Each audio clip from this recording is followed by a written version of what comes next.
avec King Dodro, consultant et expert en structuration économique et financière. Nous allons parler du Mali, de ce pays qu'il aime tant, Bamako, efface son ardoise de dette, un mois après la levée des sanctions. Comment vont King et sa famille? Tout va bien? King, Dieu veille toujours ce King et sa famille. Merci beaucoup. C'est un plaisir de vous avoir sur ce plateau, cher King Dodro. Les sanctions économiques imposées contre le Mali par la CEDEAO et le MOA l'ont isolé de l'économie ouest-africaine 6 mois après. Elles ont finalement été levées et les échanges économiques entre Bamako et les pays de la sous-région ont recommencé. Le gouvernement a procédé donc à l'apuration de l'intégralité des impayés de sa dette. L'annonce a été faite par le ministère de l'économie et des finances le vendredi 12 août sur son compte Twitter. Ainsi donc, pour être clair, Bamako a pu régler sa dette extérieure pour plus de 133 millions de dollars, sa dette de marché mise par syndication à hauteur de près de 103,2 millions de dollars, et une partie de la dette de marché mise par adjudication pour plus de 101,6 millions de dollars. Alors, King, que veut dire ces chiffres concrètement? Parce que vous êtes expert en structuration économique. Cela veut dire quoi? Nous, on ne comprend rien. Merci, cher ami. Avant d'en arriver à la réponse relative à votre question, il faut rappeler que pendant 6 mois, l'État malien était coupé du reste du monde par les punitions qui ont été affligées par la CEDEAO, mises en exécution par l'UEMOA, et la Banque centrale, la BCAO, qui a coupé ses robinets euh, au niveau du Mali. Donc les Maliens ne faisaient plus de transactions avec la BCAO, mais néanmoins l'économie locale fonctionnait, même si euh, la BCAO n'alimentait plus les banques locales. Alors, mais cela n'avait pas arrêté l'activité fiscale dans le pays qui consistait à collecter des recettes sur l'activité économique, hein, le paiement des impôts, des TVA, et même il continuait pas à faire de l'export, hein, des droits de douane et autres. Et même si les pays de l'Afrique de l'Ouest avaient fermé des frontières terrestres et certains espaces aériens, on a compris que malgré cela, il y avait des couloirs aériens qui étaient dégagés pour approvisionner le pays, soit par voie aérienne. On a compris que, par exemple, les pays tels que la Guinée-Conakry avaient ouvert ses frontières au Mali, donc les transactions se passaient avec ce pays. Également la Mauritanie, qui n'avait pas fermé ses frontières avec leur pays frère malien. Donc les transactions allaient de bon train. Comment vous appelez ça en français, ils ont défini de nouvelles routes pour pouvoir satisfaire leurs besoins en consommation à partir de l'import, et également exporter leurs produits. Alors donc du coup, sur ces activités, l'État malien continue bonnement à faire valoir son droit de contrepartie en collectant des impôts et autres. Bien évidemment, il savait très bien que la situation de punition qu'il vivait n'était pas une fin en soi. Un jour viendra, les sanctions seront levées, donc ils devaient donc constituer des réserves pour honorer leurs engagements vis-à-vis de leurs partenaires financiers. Vous savez que la dette avec un État, c'est une dette souveraine, on appelle ça la dette souveraine. Souverain. Et l'État a été toujours le bon payeur. Et même avant cette crise qui a conduit les États de l'Afrique de l'Ouest à punir leurs pays frères, l'État malien était toujours un bon payeur. Et il faut regarder aussi le taux d'endettement du pays qui est autour de 53% de son PIB. Il est quand même très faible par rapport à certains pays de la sous-région. C'est le lieu de rappeler que généralement, en Afrique, on nous fait voir l'endettement comme étant une capacité de bonne gouvernance de la chose d'État. Alors que on ne doit pas applaudir l'endettement. Quand nos chefs d'État s'en vont lever des fonds, on applaudit, oh, c'est des exploits, mais ça justifie l'insuffisance créée dans la capacité de création de richesse propre à les citoyens. Ça justifie qu'il y a l'absence de droit à la création de richesse dans nos États. C'est ce qui conduit donc nos États à s'endetter pour financer leur budget de fonctionnement. Parce qu'ils ne s'endettent pas pour financer l'économie. Ils s'endettent pour financer donc leur budget de fonctionnement. Fonctionnement, c'est quoi? Puisque dans nos États francophones, c'est les États qui sont les plus gros employeurs. Et donc, il faut qu'ils payent ses employés.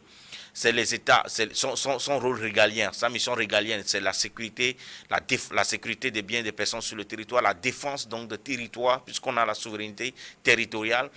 Également, tout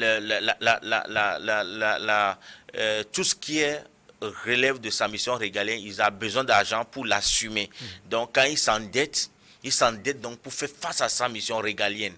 Alors, pourquoi il s'endette? Il s'endette parce qu'il y a un droit de contrepartie dont il jouit sur l'activité des citoyens.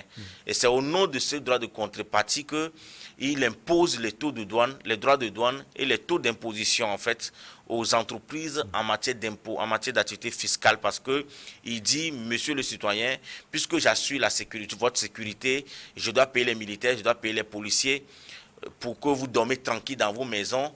Sachez que les activités, je dois garantir également la tranquillité quand vous allez au marché, qu'on ne vous agresse pas, quand vous transportez vos marchandises d'un point A à un point B pour les commercialiser.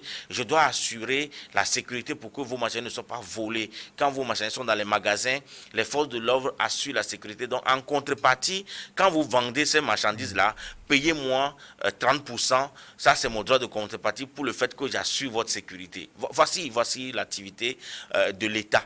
Quand on parle de sa mission régalienne qui consiste à assurer la sécurité des personnes et des biens et défendre le territoire pour que les territoires ne soient pas agressés par d'autrui. Alors donc du coup, bien évidemment, malgré qu'ils étaient sous sanction, mais ils continuaient leurs activités, l'activité économique allait de bon train, même si on a ressenti une baisse dans l'activité économique pour des raisons qu'on connaît, puisque des frontières étaient fermées, le secteur des bovins ont souffert parce que les débouchés tels la Côte d'Ivoire et autres, il y avait plus de possibilité de vendre comme on le vendait au départ. Mais bien évidemment, en interne, il y a une économie interne, d'autre manière, qui vivait. Donc les commerçants et les entrepreneurs devaient payer donc cette contrepartie de l'État, qui sont les droits fiscaux que nos États perçoivent sur les activités. Bien évidemment, c'est destiné à financer leur budget. Donc, malgré les sanctions, les activités continuent sur le plan économique. Donc, nécessairement, les citoyens doivent honorer leurs engagements vis-à-vis de l'État, parce que l'État aussi fait sa part en termes de sécurité. Donc, ils ont construit des réserves conséquentes, connaissant les calendriers, et pour démontrer au monde entier que malgré tout, nous, on veut honorer nos engagements, nous ne voudrons pas être des bandits. Donc, aussitôt que les sanctions ont été levées, ils ont honoré leurs engagements parce qu'ils ont construit des réserves. Ils ont construit des réserves. Ils n'ont pas appliqué la stratégie qui dit déshabiller Pierre pour habiller Paul. C'est-à-dire qu'ils ne se sont pas endettés pour venir payer une autre dette. Donc, ils avaient construit des réserves parce qu'ils savaient qu'à terme, quand les sanctions seront levées et vont être levées, il faut qu'ils honorent leurs engagements et vice-versa. Parce qu'eux aussi, ils avaient des avoirs bloqués au niveau de la Banque centrale qui doit être débloquée. Est-ce que vous comprenez? Donc voilà à peu près la situation. Donc, ce qu'il faut noter fondamentalement, bien évidemment, ils ont payé leur dette extérieure qui s'élevait à 85 milliards, environ 85 milliards. Et vous avez avancé les chiffres en dollars, bien évidemment. Et c'est ça à peu près la situation qui prévaut au Mali. Donc, il n'y avait pas de raison à ce qu'ils ne payent pas, parce que l'activité économique se déroulait, et l'État, et l'activité fiscale de l'État aussi. L'État percevait ses droits fiscaux. Alors, donc, cela veut dire quoi concrètement, King Dojo? Cela veut dire qu'avec même les sanctions, la bonne gouvernance, elle était là au Mali. Oh, bien sûr, bien sûr. Mais on a vécu une situation pareille en Côte d'Ivoire. En Côte d'Ivoire, pendant la rébellion, le pays était coupé en deux. Et le président Laurent Gbagbo gérait l'ensemble du pays avec les recettes issues de la moitié du pays qui était sous son contrôle. On a vu comment est-ce qu'ils ont restructuré leur capacité à collecter des ressources fiscales en introduisant des factures normalisées, en introduisant d'autres instruments qui a renforcé le pouvoir de l'État en matière de collecte de ces droits fiscaux sur l'activité économique que menait le sud de la Côte d'Ivoire. Donc, et payer les fonctionnaires, payer même ses dettes. Vous comprenez, c'est une question de volonté et de gouvernance pour ne pas se faire classer État voyou, un temps qui ne paye pas, qui n'honorent pas ses engagements. Surtout que vous voulez vous affranchir des gens qui vous ont soumis pendant longtemps. Il est de bon ton et de bon sens que l'État malien honore ses engagements vis-à-vis de l'extérieur et réduit sa capacité d'endettement, réduit plutôt son besoin d'endettement vis-à-vis des pays, des institutions extérieures, des institutions de Bretton Woods, pour véritablement vivre leur autonomie. Parce que, à quoi ça va servir quand vous criez l'autonomie ou bien la souveraineté et vous dépendez toujours de l'extérieur pour financer vos budgets de fonctionnement? Parce qu'il est le lieu de rappeler que quand nos États sollicite les financements auprès du FMI et de la Banque mondiale, ce n'est pas pour financer l'agriculteur de je ne sais quoi, de Guérin-Kouka, c'est pour financer son budget de fonctionnement dans le cadre de sa mission régalienne. Le vrai financement de l'économie, c'est ce financement qui viendrait directement des banques. Si par exemple nos États injectaient des fonds dans les banques locales pour que les banques locales facilite l'accès au financement de nos acteurs économiques, là on dirait que l'État finance l'économie. Mais du moment où il s'endette juste parce qu'il compte sur la collecte des recettes fiscales pour pouvoir rembourser, parce que le taux de recouvrement est souvent environ 50% dans nos pays francophones, il faut un accompagnement d'un autre partenaire à partir duquel ils vont donc faire face à leurs besoins de fonctionnement, et quand les recettes vont rentrer, ils vont rembourser. C'est comme ça qu'ils font leur programmation pour justifier leur demande de financement auprès des institutions financières, que ce soit par emprunt obligataire ou soit auprès des banques locales ou internationales. Donc, ils justifient que nous avions en prévision tel montant à recouvrer en termes de recettes fiscales. Mais notre taux de recouvrement cette année est de 50%. Faites-nous donc, financez-nous le gap de 50% et nous allons vous rembourser sur 5 ans, ou sur 10 ans, sur 15 ans, parce que voici à peu près nos prévisions en termes de recettes. Voici également les prévisions en termes de croissance de l'activité que mènent nos citoyens, en fait. C'est ce qu'ils appellent maintenant croissance économique. Donc, du coup, à partir de là, ils ont assez facilement au financement parce que c'est l'État. L'État ne fuit jamais. L'État ne disparaît pas, ce qui fait de bons clients. Mais à la fin de la journée, quand ceux qui véritablement mènent l'activité économique à partir desquels ils perçoivent ces droits et ces droits leur permettant d'aller justifier leur demande de financement et qu'ils ont facilement auprès des institutions financières, les citoyens, eux, ils ont des difficultés à avoir accès au financement auprès des banques locales. Donc, il faut renverser la tendance pour que les citoyens aient accès facilement au financement, pour que les États s'endettent de moins en moins. Parce que l'un des principes à la base même de l'endettement de nos États en Afrique, c'est le manque de création de richesse. Le manque de création de richesse est dû au fait qu'il y a des difficultés d'accès au financement au niveau des citoyens, que ce soit des financements pour l'exploitation agricole ou la production, que ce soit le financement pour le crédit à la consommation. Il y a des difficultés. Il y a des difficultés parce qu'on a un problème structurel qui empêche les banquiers à opérer dans l'environnement africain parce que le risque pays est trop élevé pour le banquier qui opère dans nos pays. Juste pourquoi? Parce que le risque de disparaître est très élevé en Afrique par manque de fichier national et d'adressage fiable. Quand vous déménagez d'un point A à un point B, vous disparaissez dans la nature. Donc le banquier, il est inquiet de voir que si je donne mon argent à tel individu, il n'y a aucun instrument gouvernemental qui me rassure que je le retrouverai à terme. Donc il peut facilement disparaître. C'est pourquoi le banquier va plus loin pour dire « Donnez-moi le titre foncier pour que je puisse compenser ce risque-là. » Parce qu'il veut au moins avoir quelque chose de votre part. Ces choses-là vous tiennent à cœur, qui a une valeur importante à vos yeux. À cause de ces choses, vous ne pouvez pas fuir. Donc, c'est pourquoi les banquiers vont dans tous ces détails qui corsent les conditions d'accès au financement dans nos pays et qui augmentent donc quand on fait la classification des risques, quand on parle de risque pays, c'est l'un des aspects. Et également, ce manque d'instruments, le seul instrument que je viens de mentionner agit également même dans la collecte des recettes fiscales. Le manque de cet instrument que j'appelle fichier national fait que nos États ne rentrent pas véritablement dans ne jouissent pas pleinement de leurs droits de contrepartie en termes de droits fiscaux. Puisque cet instrument étant carrément inexistant, on ne connaît même pas combien de personnes nous avons sur le continent dans nos pays. On ne connaît pas quelles sont les activités que les citoyens mènent.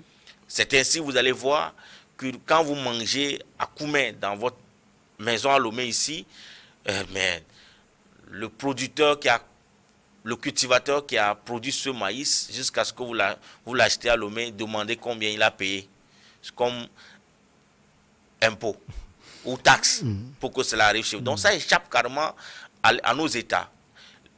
De même que le manioc, la banane, cette activité qui nourrit au moins 70% de la population africaine, l'activité agricole, échappe éperdument au contrôle fiscal de nos États. Toutes leurs énergies, leur espoir de gagner des fonds pour financer leur budget se repose uniquement sur l'importation. C'est pourquoi ils accordent un intérêt majeur à tout ce qui est activité d'importation. Raison pour laquelle, quand vous allez à la banque pour demander un financement pour financer un champ de maïs, aucune banque ne va vous accompagner parce que structurellement, vous n'êtes pas rentable pour l'État. Donc du coup, la banque ne va pas vous accompagner. Est-ce que vous comprenez? Donc, nos États s'endettent et on ne doit pas applaudir parce qu'ils s'endettent. C'est ça qui démontre leur incapacité à mettre en place un environnement propice à la jouissance du droit à la création de richesses. Qu'on ne nous embrouille pas, parce que vous endettez aujourd'hui, c'est les générations futures qui vont payer. C'est ça qui nous met la corde au cou, nous rend dépendants de l'extérieur, des impérialistes, des colons. Ils nous colonisent aujourd'hui autrement, ce que nous appelons le néocolonialisme. C'est à travers ces mécanismes de financement auxquels nos États n'arrivent pas à s'en démettre ou se défaire. Ils sont esclaves eux-mêmes de leur propre modèle économique. Donc du coup, du moment où vous ne produisez pas ce que vous consommez, il est normal que vous affaiblissez votre économie et vous affaiblissez donc votre recette fiscale. Donc vous êtes obligé, contraint de demander d'appui des banques et des institutions extérieures pour financer votre day by day, en attendant que la Providence vous amène des recettes les années prochaines pour rembourser donc les dettes auprès de vos bailleurs. D'où il faut toujours avoir faire des yeux doux à son banquier de l'extérieur, parce que est-ce que vous avez une fois vu un entrepreneur insulter, injurer son banquier qui préfinance ses activités? Non. D'où nos États eux-mêmes se livrent donc à l'esclavage, à la dépendance. Si nous crions, si les Maliens crient souveraineté, ils doivent revoir leur copie en termes de modèle économique. Ils doivent appliquer cette règle. Ils doivent comprendre que la philosophie de l'endettement est une philosophie qui démontre pleinement que l'État est dans l'incapacité de garantir le droit de jouissance, de garantir la jouissance du droit à la création de richesses à ses citoyens. Je vous en prie. Quand par exemple nous sommes aujourd'hui dans une situation de flambée de prix des denrées alimentaires, de tous les niveaux, mais face à ces problématiques, tous les États africains apportent des solutions conjoncturelles. Mais très vite, ils vont s'en rendre compte que cette solution conjoncturelle ne pourrait pas tenir longtemps. Il y aura une explosion parce que c'est comme le mur de cette maison. Vous remarquez un soir que le mur est fendu. Alors, et puis, vous appelez le maçon d'amener le ciment pour boucher le trou. Mais demandez, il y a cette fente dans le mur parce que la structure a un problème. Mais le maçon viendra, bien sûr, apporter le ciment pour boucher ça. Mais 1 mois, 2 mois après, vous allez voir que la fente va s'agrandir. Parce que ce n'est pas la fente qui est le problème. C'est le poids de la structure. C'est-à-dire que le mur ne peut plus supporter le poids de la structure. Voilà la cause. Donc, c'est un problème structurel. Donc, il faut donc apporter des solutions structurelles. Lesquelles? Par exemple, résoudre les problèmes liés d'abord à l'accès au financement, parce que même si on nous dit aujourd'hui que le kilo d'attiqué est 1000 francs ou bien 10 000 francs, et que les gens accèdent facilement au crédit à la consommation, les citoyens ne crieront pas. Mais avant même que le kilo d'attiqué ne soit à 10 000, même quand il était à 500 francs, les gens avaient du mal à l'acheter parce que l'accès au financement est difficile. On est d'accord? Donc, le problème qu'il faut résoudre en Afrique, face à cette situation que nous vivons aujourd'hui, qui est généralisée sur tout le continent, c'est un problème organisationnel, structurel, lié au mécanisme ou à l'accès plutôt au financement. Si on résout ce problème, vous allez voir qu'on ne créera plus donc la cherté de la vie, parce qu'il y aura ce qu'on appelle le pouvoir d'achat renforcé des citoyens. Et quel que soit le montant que vous allez dire pour un produit, du moment où j'ai les moyens, où j'ai assez facilement au financement, je peux m'endetter pour l'acheter. Mais même avant que cela ne devienne cher, j'ai du mal même à m'endetter pour acheter ça moins cher. Donc aujourd'hui, c'est dans la situation que nous vivons. Donc nos amis maliens, ils doivent comprendre qu'ils démontrent une bonne foi en communiquant qu'ils ont payé leurs dettes à l'extérieur, mais ça ne suffit pas. Ils doivent démontrer qu'ils ne doivent plus dépendre des dettes extérieures, ils ne doivent plus dépendre de l'endettement. Ils doivent renforcer donc leur capacité à garantir la jouissance du droit à la création de recettes aux citoyens maliens, pour renforcer la capacité de recettes fiscales de l'État malien, pour pouvoir faire face à ses missions régaliennes et réduire considérablement le taux d'endettement qui est de 53% aujourd'hui à 10% et moins si possible. Alors, King, ma question, vous avez dit tant de choses. Cette question, cette capacité de résilience des Maliens, cela va créer sans doute une certaine confiance entre justement l'État malien et les partenaires. Je parle de capacité de résilience parce qu'on a vu tout ce que l'État malien a subi, mais 1 mois après, on a vu sa capacité aussi à réagir. Mais c'est au peuple malien qu'il faut dire félicitations pour avoir compris très vite la lutte que mènent les autorités de la transition, qui se sont constitués comme un seul homme en bloc derrière leur gouvernant, qui ont montré également leur civisme fiscal, parce qu'on n'a pas appris qu'il y a eu désobéissance fiscale dans le pays et que les Maliens ne payaient pas leurs impôts. Donc c'est aux Maliens, la félicitation est adressée aux Maliens qui ont facilité donc la tâche aux autorités de la transition en matière de constituer les réserves en prévision de rembourser les dettes dès que les sanctions seraient levées. Et c'est ce qu'ils ont fait. Et donc, c'est le bravo au peuple malien qui sait où il va, l'importance d'être derrière donc, le gouvernement de transition dirigé par son excellence Assimi Goïta. Donc, c'est ce que je peux dire. Et cette confiance, comment vous la voyez avec les partenaires? Ça va plus motiver ces partenaires, sans doute. Vous savez, comme je le disais tantôt, ce n'est pas une question de... Non, le partenariat, peu importe. Moi, ce n'est pas une question de renforcer les confiances avec les partenaires. Sachez bien que les dettes sont des dettes souveraines. Donc, tout partenaire financier sait que quand un État lui doit, ça va être payé. Ça, c'est un absolu. C'est un état de fait. Ce n'est pas comme des individus qui peuvent disparaître d'un jour au lendemain. Si ce n'est pas le gouvernement de la transition qui paye, le gouvernement qui viendra va payer. Ça, c'est une certitude. On est d'accord? Donc, c'est pas ça qui renforce le partenariat avec les partenaires. Vous savez, ce qu'il faut comprendre, nos États sont des clients auprès de la Banque mondiale. Nos États sont des clients auprès du FMI.